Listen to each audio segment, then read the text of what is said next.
these people are paid to fight you. You're the enemy. That definitely resonated with me, that, the school board, the union, and you, the goal is not for like everyone to agree on what is appropriate to teach. You can pretend like that's a goal when you go to school board meetings and give your commentary, but really they are just here to tell you that if you don't like what's going on in public school, you can just leave. You're listening to the Great Reassessment Podcast. Welcome, Nicole Solas. Thank you so much for being here. Hi, thanks for having me. Did I say that right? Is it Solas? Solas? Yep. Solas, yeah. Okay, Solas. Yeah, it's nice to meet you. You and I have kind of gone back and forth, and we met on social media. So thank you for reaching out to me and lending so much support after, I was going through what happened to me as a teacher. But you're no stranger to the, how should I say this? Some of the darker things inside public education and some of the forces that govern the institution. And so I'd like to know a little bit more about your story up in Rhode Island. And so if you would just unpack that for me. Sure. This is now going on 4 years. I was sued by the teachers union because I sent public records requests about what my kids would be learning in school. I was enrolling my daughter in kindergartner. I'm in Rhode Island.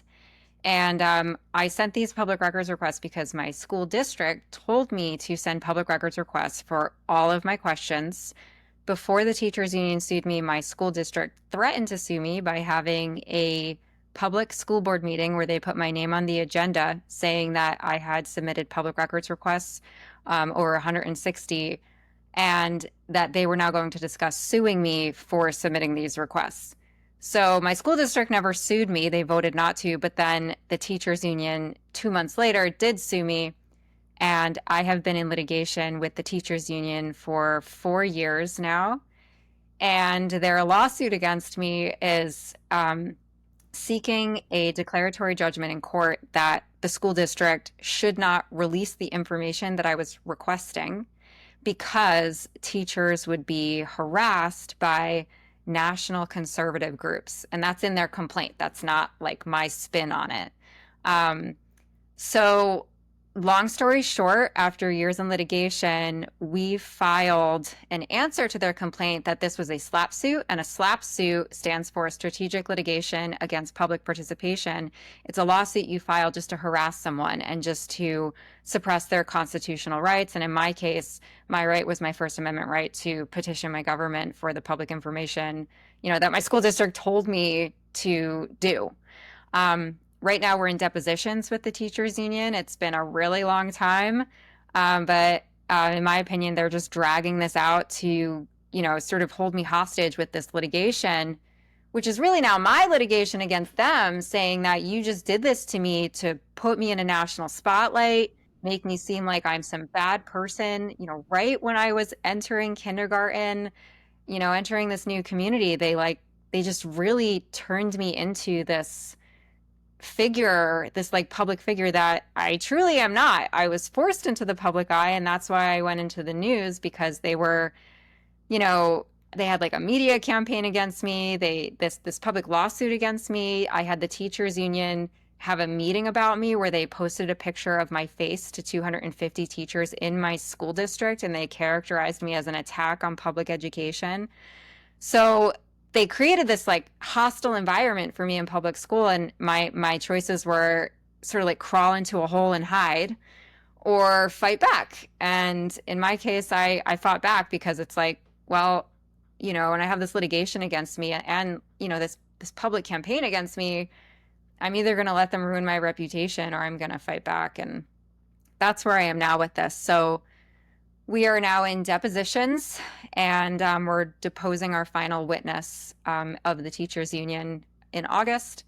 And the teachers union still hasn't deposed me, and I'm the one that they're saying that, oh, my public records requests were fake. It was all a sham and a ruse. And it's all very confusing to me because I'm what is this conspiracy theory that the teachers union has against me? I have no political power. I've never worked in politics. I don't have money. I don't have fame. I'm literally just a boring nobody person who was taking care of my kids 4 years ago, wanted to know what they were learning in school. I obviously did not want all these political ideologies being taught to my kids, and so I submitted a lot of public records requests to get that information. And now, 4 years later, I'm sort of in a position I've never asked to be in, which is, like my anonymity is gone, and but I didn't have a choice, and so I'm waiting for this lawsuit to kind of wrap up, and I'd really like to move on with my life if the teachers union would just start getting their what together, and we can all move on from this. So that's the long and short of Yeah. it. Well, thanks for sharing. I'm glad you didn't just give up, because when you're dealing with these sorts of institutions, these sorts of organizations, it can be so easy to just do that. And I've seen it time and time again where someone is faced with a little bit of pressure, and because that's what they're used to. They're used to people just giving up. And I'm just wondering, how has this shaped your view of the school? Because it seems weird that the union even had to get involved, because your original request was with the district, right? Yeah. So that to me is interesting, and because there's sort of like these two fronts, and I'm experiencing this now. Like, I had my quibble with the district for everything that they were doing, but then the union had its own part to play. And it's weird how, as a teacher, districts and unions are usually set up against each other. One bargains for the other, and one's trying to, you know. But then when it comes against parents and families and teachers fighting for truth, it's like then they team up to sort of come. So I'm just wondering, like, how has this shaped your view of everything, including public school? Yeah, my first of all, before any of this happened to me, I really didn't have knowledge or an opinion or a view. I was a totally naive parent. I knew that my school district was being political because they made lots of public content about George Floyd and COVID and all, but I had no idea that the teachers union and the school district are one and the same. They're on the same team. Um, you know, there's the school district is supposed to be sort of representing the taxpayer and bargaining against the union when the union has outrageous fair pay demands. And that was really my basic understanding of what unions were there to do, and that's what they're meant to do. But now the union creates curriculum. My school district in particular, like, uses a transgender guide for how to transition children in secret from their parents, and it's all created by the National Education Association. I had no idea that was going on. And then in my case, we actually had a teacher union executive from the NEA Rhode Island that was voted onto the school board. And there was a big controversy about whether this was ethical and how she could wear both hats. But in Rhode Island, at least, the ethics of that come down to whether you can personally profit off of something like that.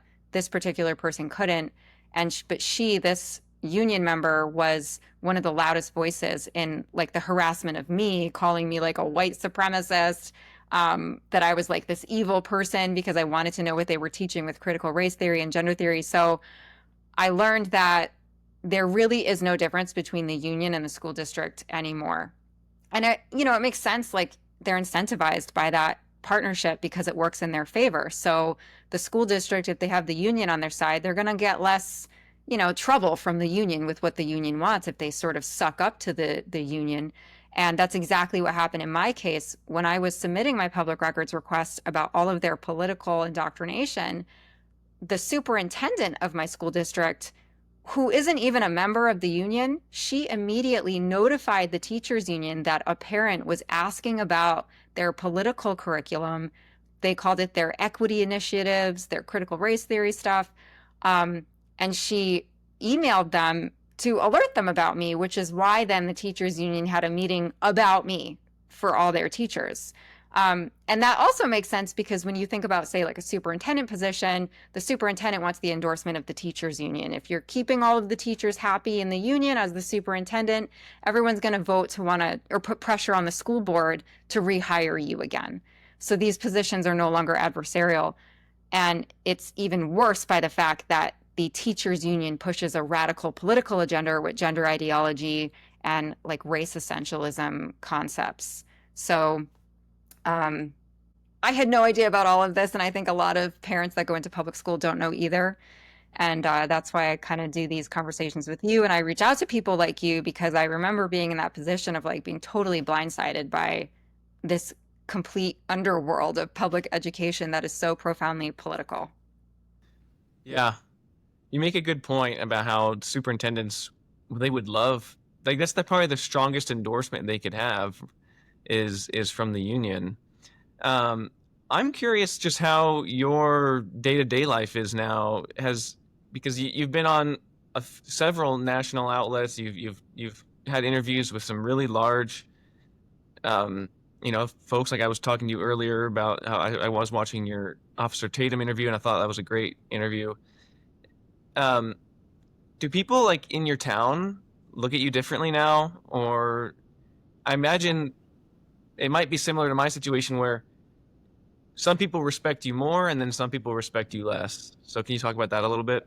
That's exactly right. Now, on the one hand, I have a lot of support from people who are conservative, but I live in an extremely liberal town. It's almost cartoonishly progressive. If I go to the grocery store, someone recognizes me.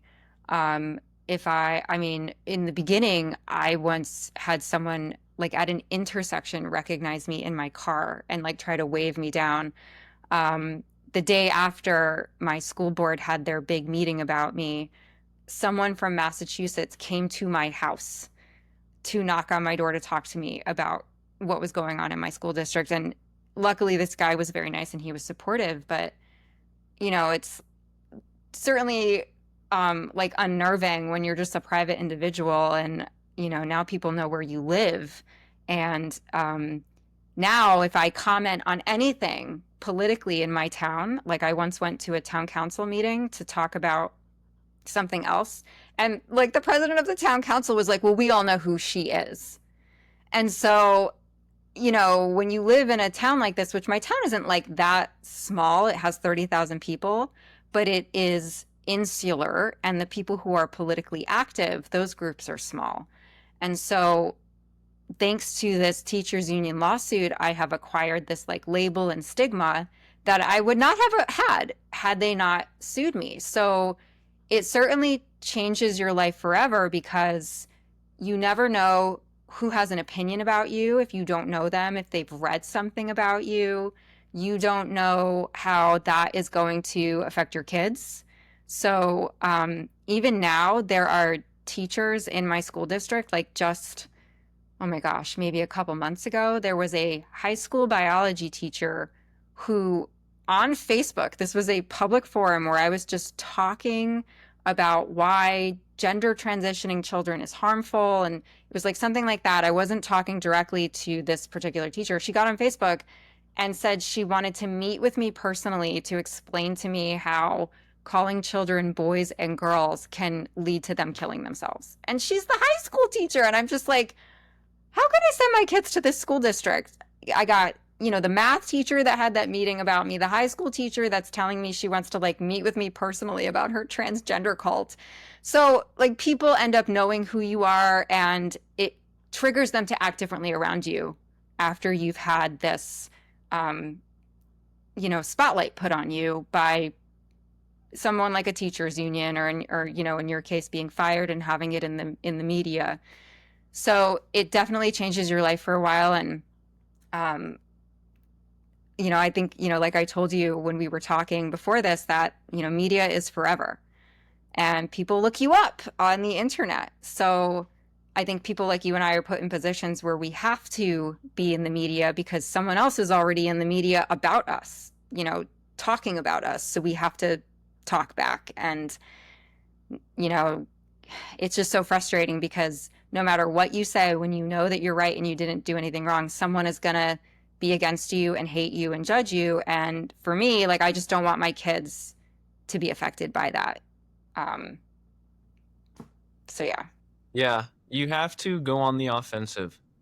And some people get really uncomfortable or thinking about it that way, but really you are in a very vulnerable position where anybody could submit a lie about you and it's going to be believed. So especially you have to, in this day and age, do your part to make sure people get a balanced story because all you're doing is bringing the scale down to equal the playing field a little bit, because the media, the unions, the local press, in most cases they sort of lean towards like the secular progressive ideologies that sort of are at play with the unions. And what are you going to do? Just let them steamroll you? You can't do that. And so it's good to be tactful. And some advice that was given to me that I thought was helpful was, I'm not going to be combative if I don't have to be combative, and I'm going to be respectful,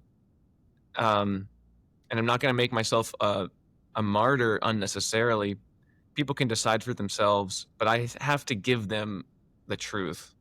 And so, do your children still go to the school?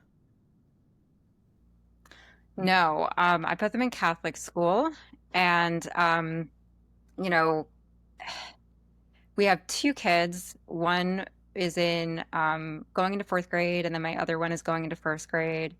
And we love the school.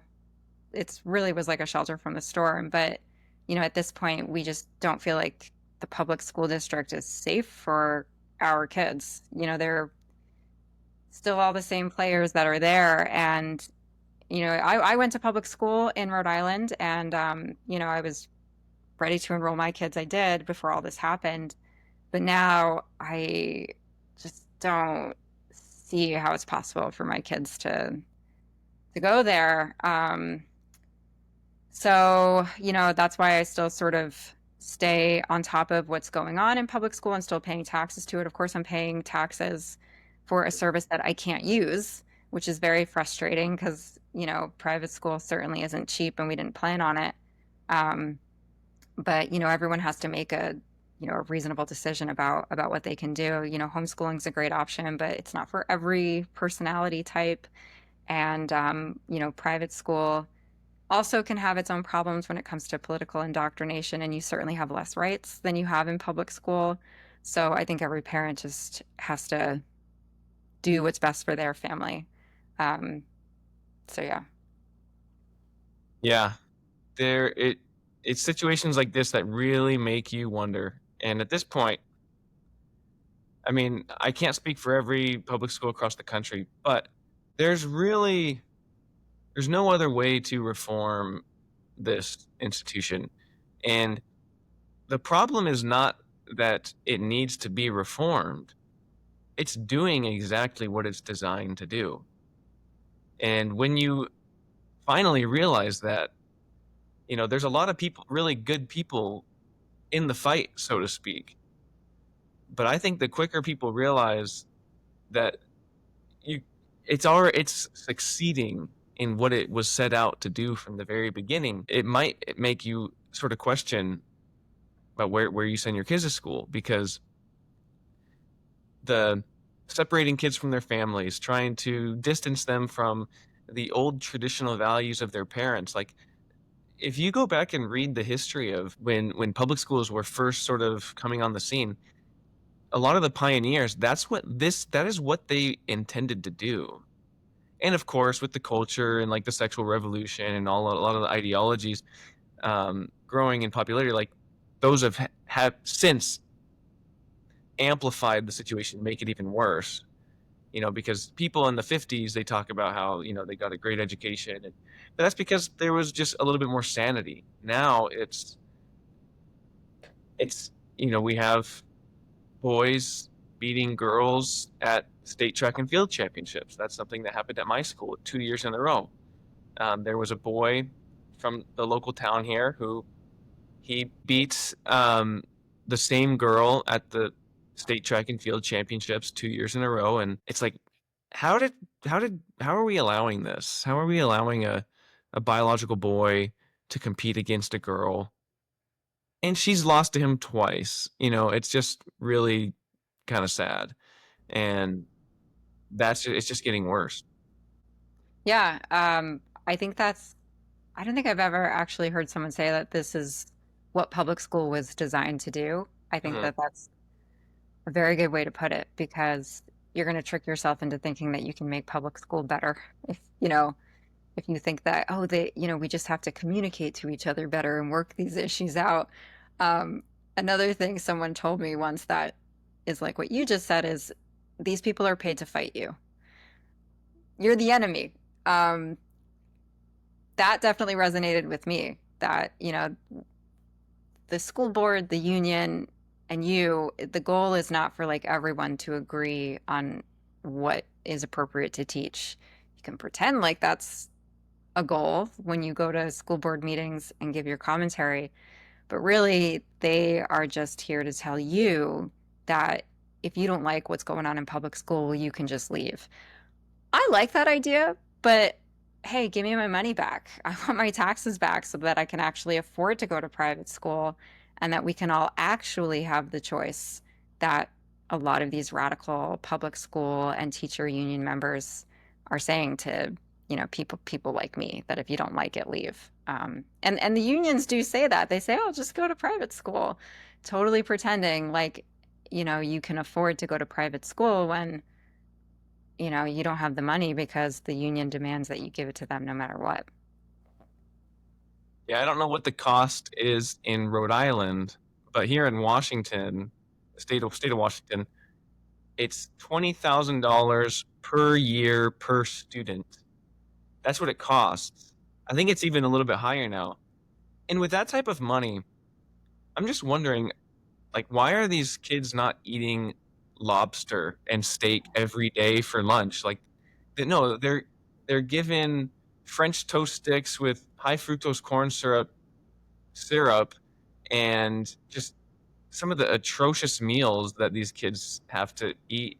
And it was the same when I was going through, but it's like you see these politicians who come and say, we no kid should go to school or be hungry at school, and they brag about these bills they pass that apply more money to, nutrition services, and they're still eating the same garbage. And it's just like, how much money are we just wasting here? Like, I don't even know what to, like, yeah. Yeah, in Rhode Island, or at least in my town, the per pupil expenditure is, I believe it's at 25,000 or 27,000 per student. So that's insane. And yes, they should be eating healthy food at lunch. Rhode Island just passed a law saying that all kids, regardless of need, will get free lunch and free breakfast. So now we're in the realm of just like straight up welfare program. You're not going to school to eat. That's the parents' job to feed you. But I think more to the point of like, what are we paying for are the atrocious proficiency rates. Um, my town has, I think the last time I checked, I mean, it was definitely below 50%. I think it was like a 37% reading proficiency or math proficiency. What are we paying $27,000 per student for if they can't read at grade level? What is the outcome we're getting? At the end of the day, it sure looks like there is never enough money for the teachers union, and you will never achieve reading proficiency just by throwing money at a union or a school district. So again, that's why I think homeschooling is a great option if you're a kid and you have the personality for it. It's really amazing what you can accomplish on your own just by sitting down with your own kid, or even hiring. Homeschooling also includes like an online school or private tutoring. It doesn't have to be all this pressure of the parent doing it, though I think any parent could do it. But yes, the money that we spend on public school, here's another angle. My town's budget, 88% of my town budget goes to my public school district. And yet, why don't we have at least 80% reading proficiency if we're going to spend that much money? What are we spending the money on? Well, we're spending the money on bloated staff. We're spending it on professional development sessions that don't actually help teachers teach better.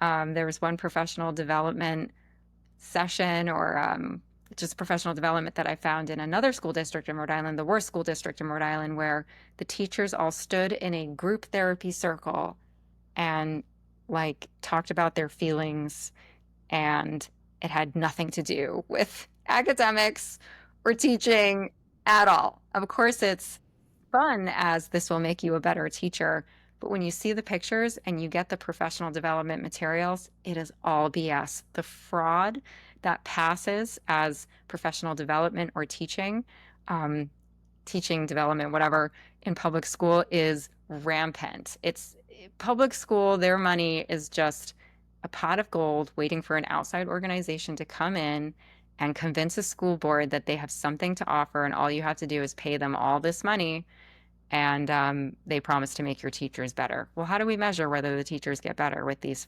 professional development sessions that really look like group therapy? Well, we have to look at the outcomes, but they're not measuring outcomes. And it's all a lot of, in my opinion, just virtue signaling and pretending like they're doing work. Yeah.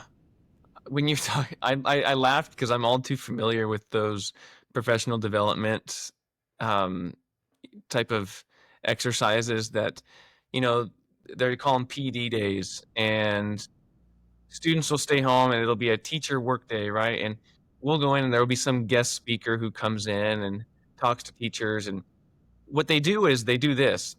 I remember one time they showed a documentary or a film to the teachers, and they also show this to students occasionally too.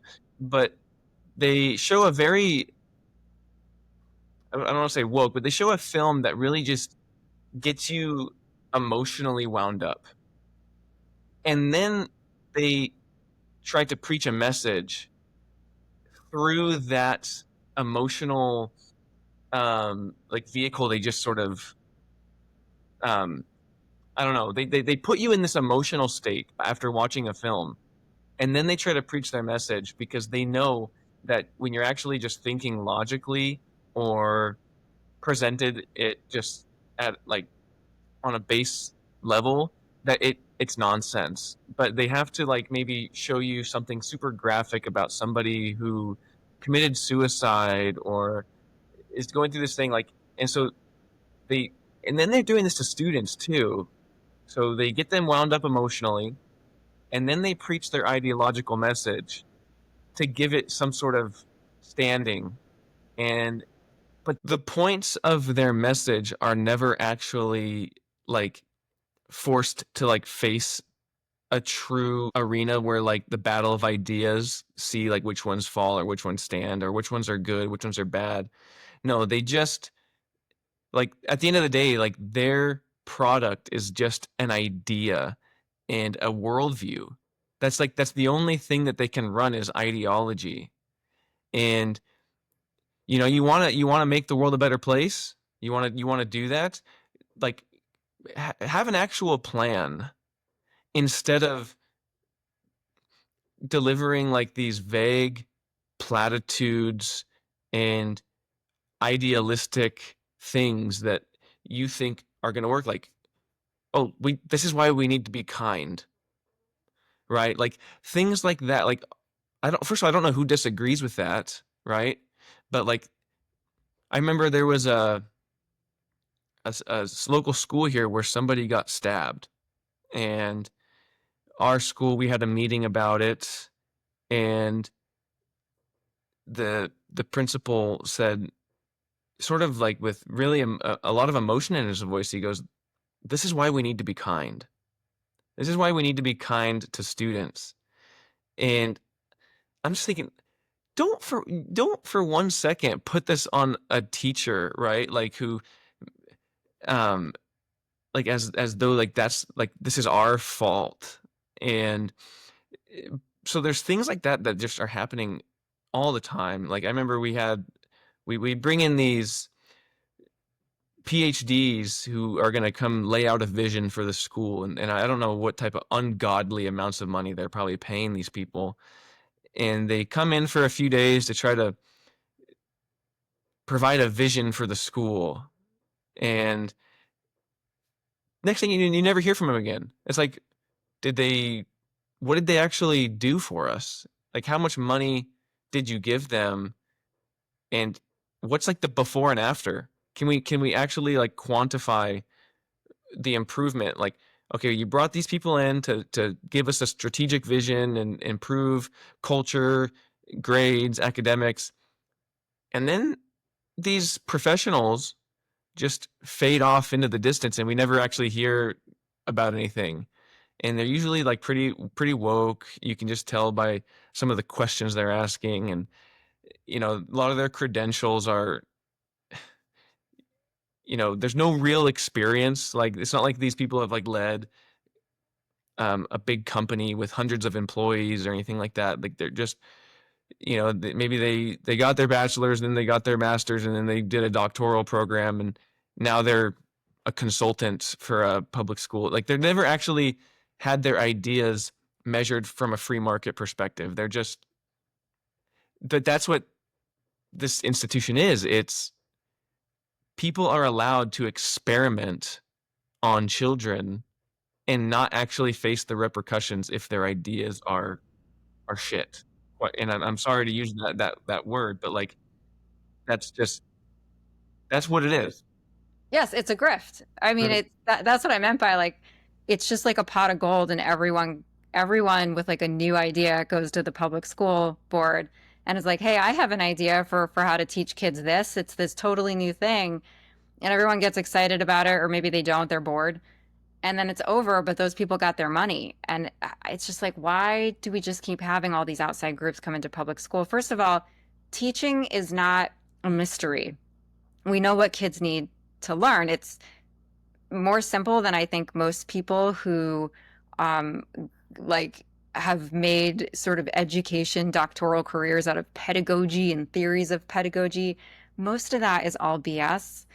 Learning a lot of the times is just memorization and discipline and, critical thinking, writing, practice. It's not always like a magic recipe on like, how are we going to learn math? It's like, well, you just sit down and keep doing it and go get tutoring. Really quick about what you said about memorization. I know we don't have a ton of time. You got to get going here. I remember sitting down in a professional development meeting, and they had these so-called experts telling us about how they were talking about memory and how it's sort of outdated. And they said, we don't want our kids to learn by memorization. We want them to learn from memory. Oh my God. That's I'm like, exactly. what does that even mean? Yeah. What does that even mean? And then they go like this. They said, well, for example, here's an example. Pretend a kid doesn't know what 7 times 7 is. But he knows what 6 times 7 is, and that's 42. And he just needs to add 7 one more time. That's from memory. And I said, well, didn't he have to memorize 6 times 7? Like, and they will tell you something like that with a straight face, as though they've made some groundbreaking discovery in education. Yes. From memory, not from memorization. And it's just like, you think I'm an idiot. Like, I was just gonna say, I mean, do any of the teachers in your experience, like, does anyone take this stuff seriously? I mean, is everyone just going along to get along when you have to go through all of these BS PDs? It's like they patronize you, you have to pretend because it's your job. I mean, is someone ever just going to stand up and be like, can we please be done with this? Like, do we have to keep doing this? Like, no, I mean, there's definitely a lot of grumbling in my experience. Like, some of us will be walking out of the professional development meeting or whatever it was that day, and you definitely have like some of the teachers who you get along with better, and yeah, we'll definitely all be sort of grumbling about like, man, like that was total waste of time, but a lot of teachers just want to go home at the end of the day. They don't want to like say anything, and so it's a mixed bag. Of course, you have some people who are gobbling it up and they're just like, this is amazing. But like anything else, there's difference. And so a lot of the teachers who I sort of really got along with, we're all obviously calling out how it's silly, but what are you going to stand up in front of 500 people when it's a district-wide thing and call it out? And no, you just kind of talk about it after the fact, and then eventually you just have to wait for the next one. And sometimes you laugh about it and you find the humor in it. But yeah, it's a mixed bag for sure. But Nicole, I know you don't have a ton of time left, and I just want to thank you so much for sharing your story. And yeah, I just really thank you for lending your support to me. And I look forward to connecting with you further and following what happens with you in the unions. And I'll share any updates from my end, what's going on with my story over here. But, thank you for standing up. Thank you for having courage and just wanting to know the truth. Really, that's what it is at the end of the day. And so, best of luck with the what's unfolding. And yeah, we'll be in touch, and I'll make sure to put links where people can find you and kind of follow your story. So thank you. Thank you. And thank you too for taking a stand. And I'm sure we'll be in touch and talk more. Absolutely. Have a good one, Nicole. Bye. You too. Bye.